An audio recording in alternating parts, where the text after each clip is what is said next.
ठीक है।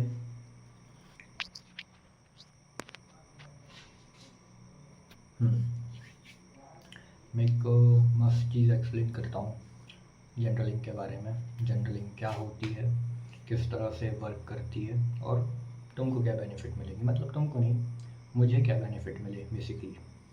जर्नलिंग एक ऐसी चीज़ है जिसमें कि तुम अपने दैनिक दिनचर्या के बारे में लिखते हो एंड देन उसमें क्या काम कर रहे हो वो लिखते हो।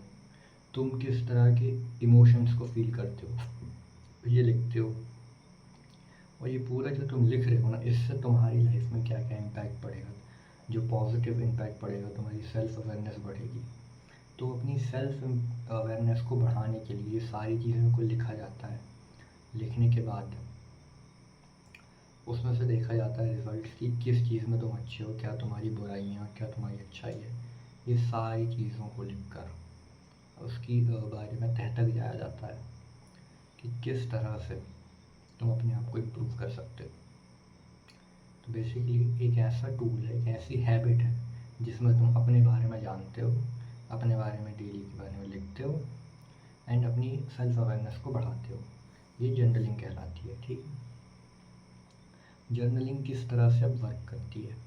जर्नलिंग को वर्क करने का ना बहुत ही सिंपल और साइकोलॉजिकल मेथड होता है कि जो चीज़ के बारे में तुम्हें पता रहेगा, जो चीज़ अच्छी है, गलत है, जो सही है और जो बुरी है, ठीक है, जब तुम्हें इस बारे में पता रहता है तो नॉर्मली तुम्हारा जो बिहेवियर है एक अच्छे इंसान का है। तुम्हारी सेल्फ इमेज ना अंदर से बनाना चाहती है अपने आप को एक अच्छा इंसान। तो इसलिए तुम्हारा जो वर्जन तुम अपने आप को देखते हो कि भाई ऐसा तुमने लिख रखा है कि तुम्हारी क्या मिस्टेक है और क्या बुराई अच्छी चीज़ है। तो तुम्हारा जो सबकॉन्शियस ब्रेन है वो तुम्हें अच्छा बनाने की तरफ ढकेलता है, वो तुम्हारे अंदर गुड क्वालिटीज़ को बिल्ड करता है। तो ये चीज़ें क्या होती हैं, बहुत ही साइकोलॉजिकल मेथड है ये, ठीक है, बहुत ही साइकोलॉजिकल लेवल पर होती हैं ये सारी चीज़ें। तो जो भी तुम्हारी बुराई है वो धीरे धीरे हटते जाती हैं।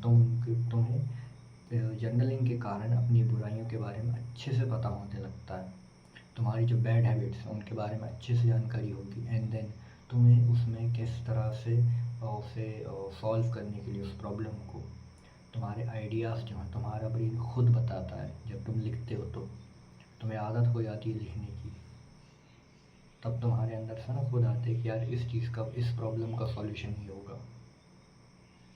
और इस तरह से तुम्हारी सेल्फ अवेयरनेस के साथ साथ वो प्रॉब्लम भी धीरे धीरे ख़त्म हो जाती है। ये एक ब्रेन का साइकोलॉजिकल तरीका है जिससे कि वो अपनी बुराइयों को हटाता है और अच्छाइयों को विकसित करता है। इस तरह से जर्नलिंग वर्क करती है। अब मुझे क्या बेनिफिट मिला है जर्नलिंग करने के कारण। First of all self awareness. मेरी सेल्फ अवेयरनेस बहुत ज़्यादा बढ़ गई है जर्नलिंग करते हैं। मेरे को लगभग अभी 1.5 महीने हो चुका है, 1.5 महीने नहीं, उससे कम ही हुआ, लाइक 1 मंथ हो चुका होगा, 1 मंथ से तो ऊपर हो गया ऑनेस्टली बोलूँगा मैं। ठीक है। तो इससे मेरी सेल्फ अवेयरनेस इतनी बड़ी हुई है कि मुझे पता है कि मैं क्या कर रहा था और क्या नहीं। मुझे पता है कि मैं वर्कआउट वगैरह कुछ नहीं करता था, लाइक नॉर्मली बस पड़ा हुआ हूँ, कमरे के अंदर पड़ा हुआ हूँ, टू बी ऑनेस्ट बोल रहा हूँ। ना मैं बाहर जा रहा था, ना मैं कुछ नहीं कर रहा था, ना मैं फिज़िकल एक्टिविटी भी उतनी नहीं कर रहा था, बहुत थोड़ी बहुत करता रहता था। हाँ, मेडिटेशन वगैरह कर लेता था क्योंकि मुझे अच्छा लगता है, बेसिकली वो मुझे पसंद है करना। तो जो जर्नलिंग है उसे लिखते रहा मैं अपनी सारी आदतों को, यार ये एटलीस्ट मुझे करना चाहिए। अपने मैं देख रहा हूँ कि मेरी फिज़िक बहुत बेकार, मैं एक स्किनी सा बंदा हूँ, तो मुझे वर्कआउट पे फोकस करना चाहिए। मेरे एनर्जी लेवल्स कम रहते हैं, मुझे अपने वर्कआउट पे फोकस करना चाहिए, अपना डाइट अच्छा रखना चाहिए। मैं पूरे टाइम प्रोक्रेस्टिनेट कर देता हूँ। ज़रूरी नहीं है कि प्रोक्रेस्टिनेशन जो है वो तुम्हारे ब्रेन की ही प्रॉब्लम हो। कई बार ऐसा होता है कि हम फिज़िकली इतने एक्टिव नहीं रहते हैं, फिज़िकली इतनी केपेबल नहीं होती है हमारी बॉडी कि वो बहुत ज़्यादा वर्क करे, काम करे। क्योंकि बॉडी का जो डिफ़ॉल्ट मैकेनिज़्म है वो है सर्वाइवल, ना कि काम करना। अगर तुम उससे काम करवाना चाहते हो, तुम उससे प्रोडक्टिविटी वाले काम करवाना चाहते हो, प्रोडक्टिव रखना चाहते हो, तो तुम्हें उस हिसाब को उसे एक सफिशिएंट न्यूट्रिशन देना पड़ेगा कि तुम्हारी बॉडी जो है वो ग्रो करे, वो आगे चीज़ों के लिए बिल्ड हो, वो आगे के काम करने के लिए केपेबल हो।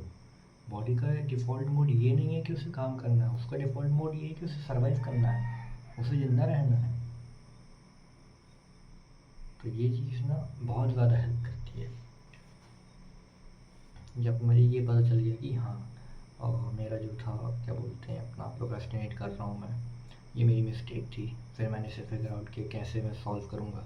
तो मैंने अपनी डाइट वगैरह देखी, तो बहुत ज़्यादा नॉर्मली मैं बस दाल चावल खा लेता था, ढेर सारा खा लिया, एंड देन पड़ा हुआ हूँ, कुछ नहीं कर रहा, सो गया। क्यों? क्योंकि आलस आ रहा है, ऑब्वियस सी बातें आएगी। तो इसे ना मैंने बहुत अच्छे से यूटिलाइज़ किया था कि किस तरह से मैं सॉल्यूशन निकाल सकता हूँ। मेरे ब्रेन ने फिर सॉल्यूशन बताया, इकट्ठा ना खाओ, इकट्ठा खा लेंगे तो आलस आ जाती है। तो नॉर्मल मैं छोटा छोटा मतलब क्या बोलते हैं अपनी एक मील को मैंने 2 से 3 मील में डिवाइड किया, एंड देन फिर खाया। तो मेरा पेट भी भरा रहता था, भूख भी नहीं लगती थी, और पूरे टाइम एनर्जी रह जाती थी। ये पहला। दूसरा ये कि मैंने एग्स को इंक्लूड किया था मेरी डाइट में। लाइक मैं 4 एग्स एवरी डे खा रहा था। तो ये नहीं से एक वो बोलते हैं ना, something is better than nothing. तो मेरे पास क्या प्रोटीन सोर्स वगैरह का उतना नहीं होता है, मैं अरेंज नहीं कर पाता हूँ, ठीक है। तो पनीर वगैरह मैं डेली नहीं ले पाता हूँ। उसमें बहुत सारी ऐसा देखा होगा अपनी इंडियन फैमिलीज़ में होता है कि अपन डेली पनीर नहीं खा सकते हैं, डेली दही नहीं खा सकते, एक्सेप्ट जिनके पास गाय भैंस हैं। मेरे यहाँ पे गाय हैं, पर अभी वो नहीं लग रही हैं। लगती हैं तो मैं एवरीडे पे दूध भी पीता हूँ, दही भी खाता हूँ। तो ये एक को मेरे साथ ये प्रॉब्लम थी, तो मैंने डेली बेसिस पे एग्स इंक्लूड किए। एंड देन फिर और को जब मैं लिखा तो मेरे को और सॉल्यूशंस मिले कि यार जो मैं रोटी वगैरह खा रहा हूँ तो मैं अच्छे से च्यू करके खाऊँ, नहीं क्यों? क्योंकि वो डाइजेस्ट नहीं होती है, तो उसके कारण से भी बॉडी को बहुत ज़्यादा मेहनत करनी पड़ती है। और बॉडी अपनी एनर्जी को जब खाने को डाइजेस्ट करने में लगा देगी, तो फिर तुम्हारे पास क्या बचेगा, तुम काम कैसे करोगे? तो ये चीज़ भी मैंने समझी, एंड देन फिर अपने आप को और इम्प्रूव किया। तो इस तरह से बहुत सारी चीज़ें, मुझे गुस्सा आता था, मैंने गुस्से पर कंट्रोल किया है जर्नलिंग करने के बाद। हाँ, एक मैंने बहुत अच्छी चीज़ सीखी इमोशंस के बारे में, वो मैं तुम्हें नेक्स्ट वीडियो में बताऊँगा।